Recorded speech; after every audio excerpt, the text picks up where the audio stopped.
12 फरवरी 2025 बुधवार। पहला पाठ उत्पत्ति ग्रंथ अध्याय 2 पद संख्या 4 से 9 और 15 से 17। प्रभु ने मनुष्य को अदन की वाटिका में रख दिया। जिस समय प्रभु ईश्वर ने पृथ्वी और आकाश बनाया, उस समय पृथ्वी पर ना तो जंगली पौधे थे और ना खेतों में घास उगी थी, क्योंकि प्रभु ईश्वर ने पृथ्वी पर पानी नहीं बरसाया था और कोई मनुष्य भी नहीं था जो खेती बाड़ी करे, भूमि में से पानी निकाले और धरती की सिंचाई करे। तब प्रभु ने धरती की मिट्टी से मनुष्य को गढ़ा और उसके नथुनों में प्राणवायु फूंक दी। इस प्रकार मनुष्य एक सजीव सत्व बन गया।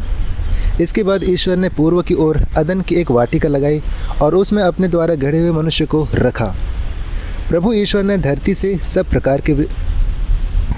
प्रकार के वृक्ष उगाए जो देखने में सुंदर थे, जिनके फल स्वादिष्ट थे।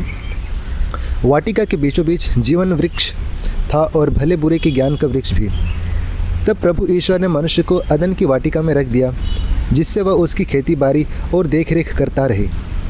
प्रभु ईश्वर ने मनुष्य को यह आदेश दिया, तुम वाटिका के सभी वृक्षों के फल खा सकते हो, किंतु भले बुरे के ज्ञान के वृक्ष का फल नहीं खाना, क्योंकि जिस दिन तुम उसका फल खाओगे तुम अवश्य मर जाओगे। प्रभु की वाणी है। ईश्वर को धन्यवाद।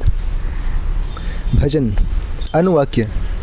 मेरी आत्मा प्रभु का स्तुतिगान करे, मेरी आत्मा प्रभु की स्तुतिगान करे। हे प्रभु मेरे ईश्वर, तू कितना महान है। तू महिमा तथा प्रताप से समन्वित है। तू प्रकाश को चादर की तरह ओढ़े है। अनुवाक्य। मेरी आत्मा प्रभु का स्तुतिगान करे। सब तुमसे यह आशा करते हैं कि तू समय पर उन्हें भोजन प्रदान करे। तू उन्हें देता है और वे बटोर लेते हैं। तू अपना हाथ खोलता है और वे तृप्त हो जाते हैं। अनुवाक्य। प्रभु मेरी आत्मा प्रभु का स्तुतिगान करे। तू उनके प्राण वापस लेता है तो वे मरते हैं और फिर मिट्टी में मिल जाते हैं। तू प्राण फूंक देता है तो वे पुनर्जीवित हो जाते हैं और तू पृथ्वी को नया रूप कर देता है। अनुवाक्य। मेरी आत्मा प्रभु का स्तुति गान करे। जय घोष। हालेलुया। हे प्रभु तेरी शिक्षा ही सत्य है। तू सत्य की सेवा में हमें समर्पित कर। हालेलुया। संत मार्कुस के अनुसार आज का पवित्र सुसमाचार अध्याय 7 पद संख्या 14 से 23। यीशु ने बाद में लोगों को फिर अपने पास बुलाया और कहा, तुम लोग सब के सब मेरी बात सुनो और समझो।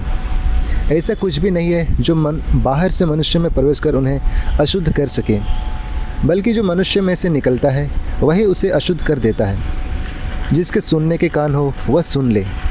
जब यीशु लोगों को छोड़कर घर वापस आ गए थे, तब उनके शिष्यों ने इस दृष्टांत का अर्थ पूछा।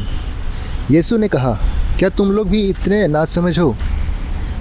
क्या तुम यह नहीं समझते कि जो कुछ बाहर से मनुष्य में प्रवेश करता है वह उसे अशुद्ध नहीं कर सकता, क्योंकि वह तो उनके मन में नहीं बल्कि उसके पेट में चला जाता है और शौचघर में निकलता है। इस तरह वह सब खाद्य पदार्थ शुद्ध ठहराते थे।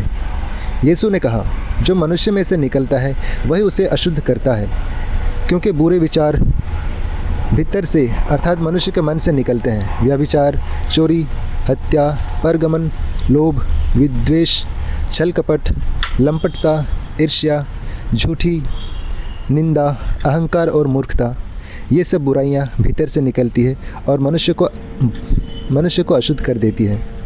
प्रभु का सुसमाचार। ख्रिस्त की जय। तो चलिए आज के दोनों पाठों पर हम मनन चिंतन करेंगे और इसे हम सुनेंगे फादर प्रीतम वसोनिया के द्वारा, और वो बताते हैं आज के सुसमाचार पढ़ने में यीशु उन लोगों को जवाब दे रहे हैं जो बाहरी अनुष्ठान और बाहरी आडंबरों के पालन पर बहुत अधिक ध्यान देते हैं और इस बात पर पर्याप्त ध्यान नहीं देते हैं कि भीतर उनके दिल में, उनके आंतरिक संसार में क्या चल रहा है। हमारा आंतरिक संसार, जिसे सुसमाचार हमारा हृदय कहता है, भले और बुरे दोनों का स्रोत बन सकता है। यीशु को यह ज्ञात हो गया था कि हम इंसान किसी बड़ी व गंभीर बुराई के साथ साथ महान से महान अच्छे काम करने के लिए भी सक्षम हैं। वे चाहते थे कि लोगों के दिलों में वह सब कुछ हो जो अच्छा, उत्तम और जीवन देने वाला हो। पर्वत प्रवचन में वे कहते हैं, धन्य है वे जिनका हृदय निर्मल है, वे ईश्वर के दर्शन करेंगे।